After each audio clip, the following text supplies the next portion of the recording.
Hello, everyone. Welcome back to my little corner of the internet. Welcome back to the book corner. So before I begin, I want to say this. Anytime a movie is adapted from a book, I am going to do a review of the movie, because if the movie is based on a book, it means that it's based on a item that people read. So just get that out of the way. Just like I do anime reviews of manga books because those are in print. So we are going to do a review of the 1958. 1958? Let's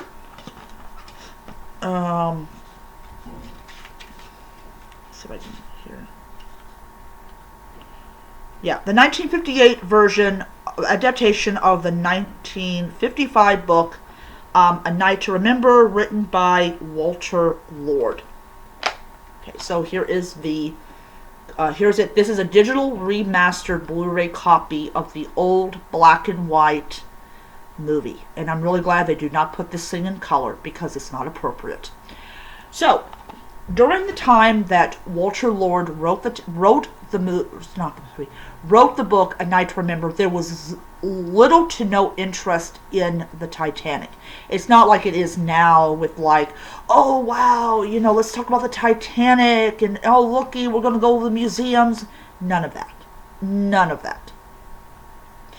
Also in 1958, there was still a good number of survivors that were probably very happy that they were not the center of awe.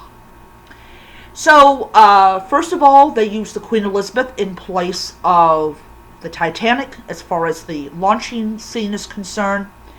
And, yeah, so I thought that was interesting. So the Blu-ray comes with a booklet, and it has some really cool pictures in it. This is the Titanic being built. And here is the advertisement for it to go back to England, which never happened. And then you've got this little map here. And it's like, it says California, which you can tell right off the bat it's at least a couple of miles from the Titanic. So you can get why the U.S. Senate condemned the captain. So, the Titanic has been, there are books about it, like, I Survived the Titanic, A Choose Your Own Adventure, things like that. And probably the one that really set the Titanic as this romantic thing is, of course, James Cameron's Titanic, which I did see the movie. Spoilers, people die. I actually said that. Movie theater.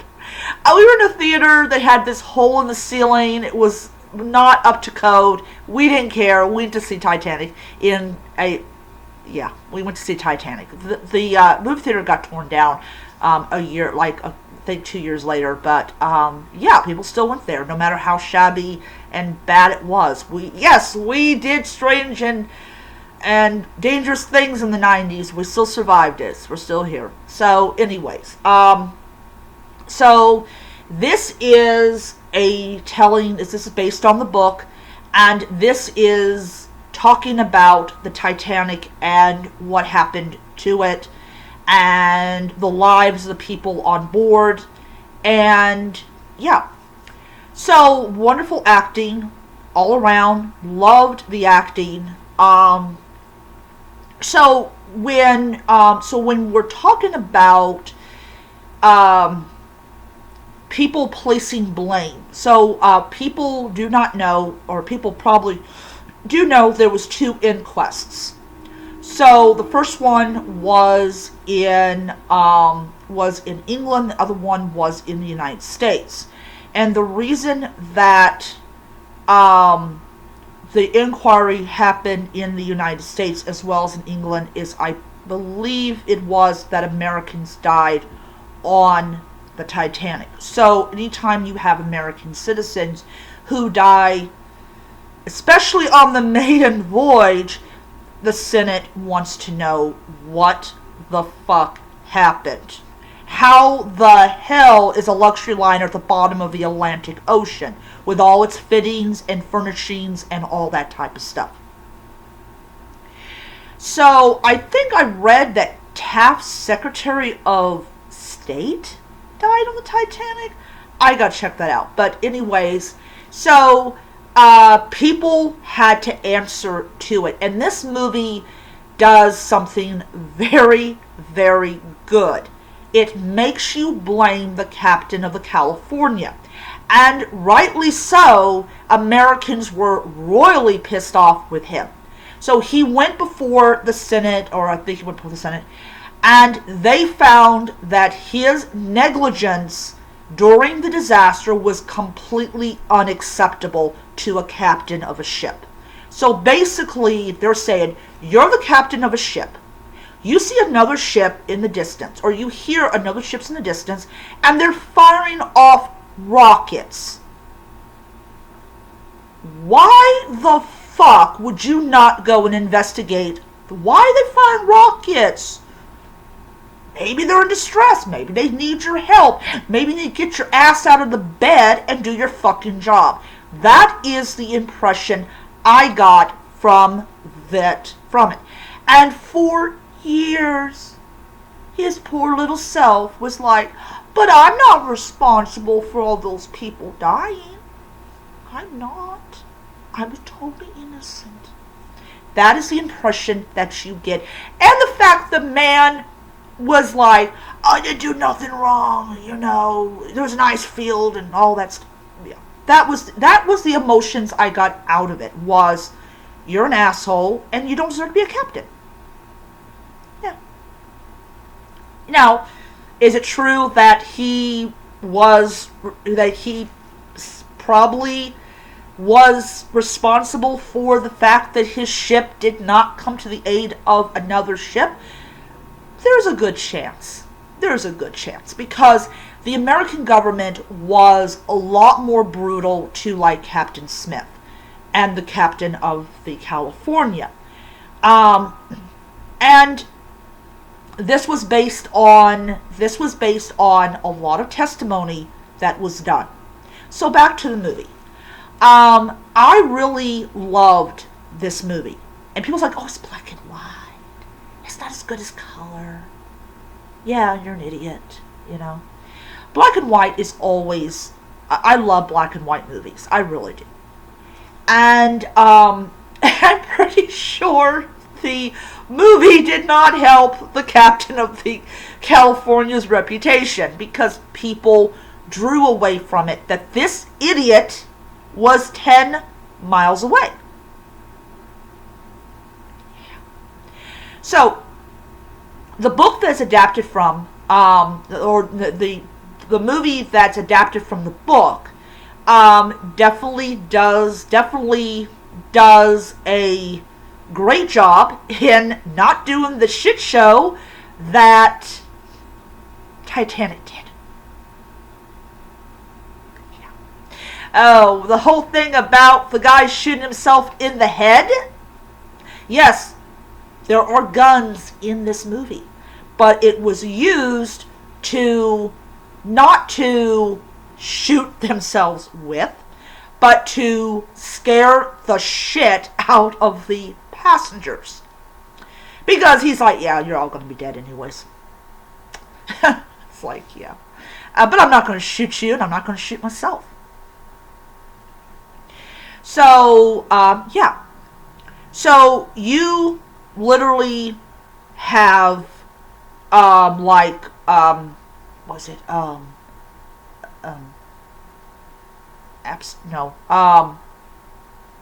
Ismay. He just casually just walks into a lifeboat in the movie. He doesn't hide what he's doing. And he ended up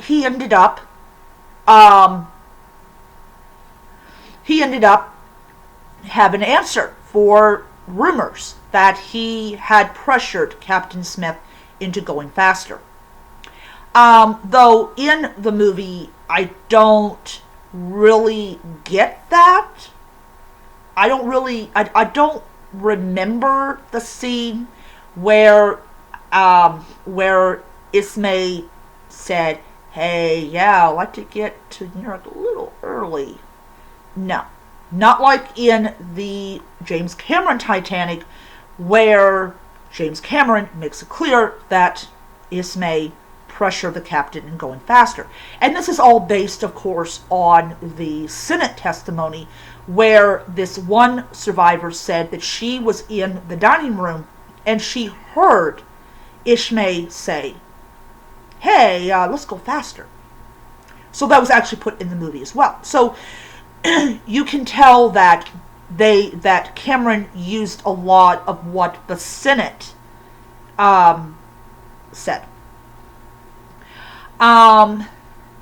You also get this sense of that there was calm at first, and then when all the boats were gone, that was when the panics got in. I mean, you have people jumping off the ship, knowing, "Hey, I'm going to die anyway," so boom.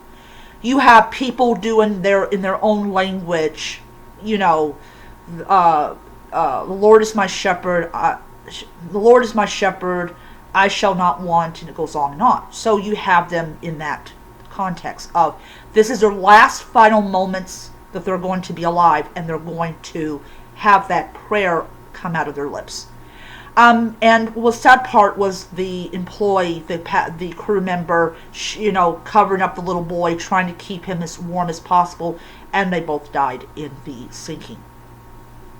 They did show one of the funnels coming off, and we know later on as it went further down, more of them came off and all that. And then, of course, the guy that was doing the whole steering with the lifeboat was like, "Yeah, no, we're not going to keep it. We're going to move away from the ship because we're not getting sucked down in this thing." Yeah, no, they're not going to get sucked down because I'll tell you something. One thing that James Cameron's Titanic did a great job of is showing what happens when a human body gets sucked in through the windows. Thankfully, it didn't involve organs coming out. That was good. None of this saving their little doggies like in Cameron. This was another thing was also different from it was that there was no Rose and the other guy.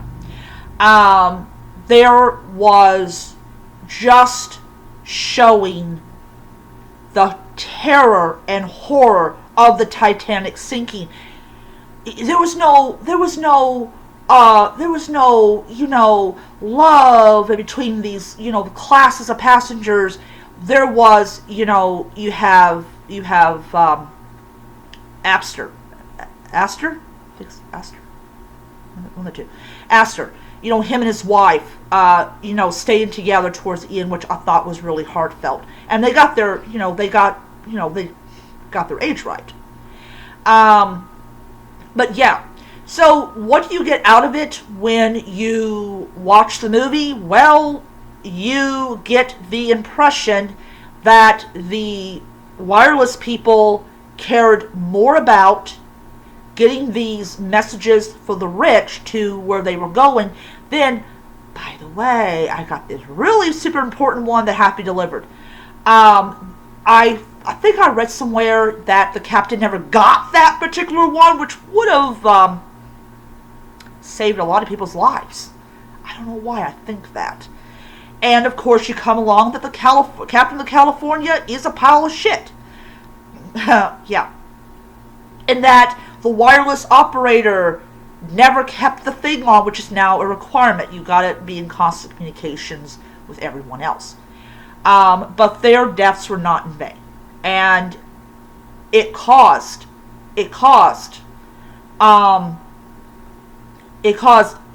the overhaul of the system and everything.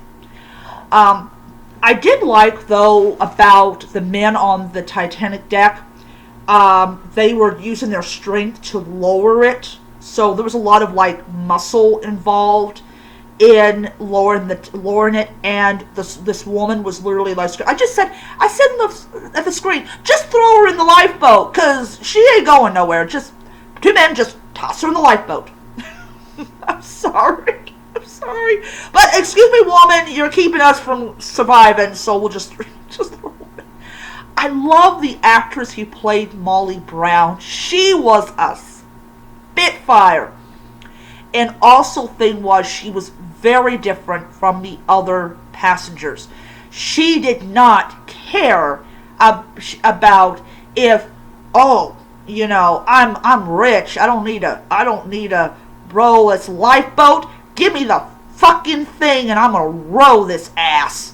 I just loved her so much. The actress just who played her was just magnifique, just wonderful.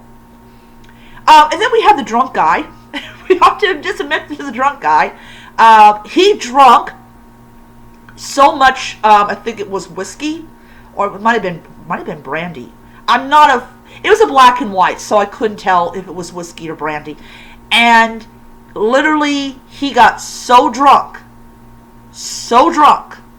that he could not register hypothermia. He could not. His pain receptors were not operating. And you know where I'm coming from on this. And they pulled his body, he was pulled out to where only his feet, his legs and feet were still in the water. They kept his core out of the water because your core has all of your vital organs. You can lose both your legs and you're fine. But you lose that core, done. So he probably had the world's worst hangover. Like, I'm still alive, but I know I'm pain. But just absolutely loved it. It was a great movie. I hate to say this, but it was so much better than the Titanic by James Cameron. Because yes, the ship sunk in one piece, and this was before the actual wreck had been discovered. But everybody did a great job in acting. The actor who played Andrews, he did a really great job in showing the turmoil. Here is a brand new, sparkling, glistening, wonderful ship. And it's only a couple days into its voyage, and now it's going to the bottom of the ocean. All that work, all that time, all of that energy just going down the toilet. And it really did a lot more of an emotional thing for me than the 1997 Titanic. I also noticed that, I don't know, I'm not an expert on 1912 fashion, but it just feels like that it was more historically accurate as far as the clothes were concerned. And my brother watched a little bit of it before he had to go to work, and he's like, those rich people, they're not having no fun, but the people down in steerage are having the time of their lives, because the people in steerage were not confined to social graces and decorum and all. They could be themselves, while the wealthy had to act a certain way. And the dining room, despite the fact it's not historically accurate, that we know of the dining room on the Olympic, it was still beautiful. And the glassware was beautiful, and everything was beautiful. And to know that something like that ended up the bottom of the ocean is so, so sad. And yeah. So, with that being said, sorry about that, my nose. I give the movie 5 stars. It was, the Grand Staircase wasn't historically accurate, although we know that's on the Olympic, but who cares? It was a wonderful movie. And It's just, oh, loved it so much. Will I watch it again? Every once in a while, I'll watch it again, but it's definitely has it definitely has the rewatch aspect to it. So I will see you guys around. Hope you guys have a really great day. Before I leave, I'm going to say this: if you have seen the Black and White A Night to Remember, please let me know what you personally thought of it. Is it worth my praise? But you might want to watch it yourself after this review. So I'll see you guys around. Bye.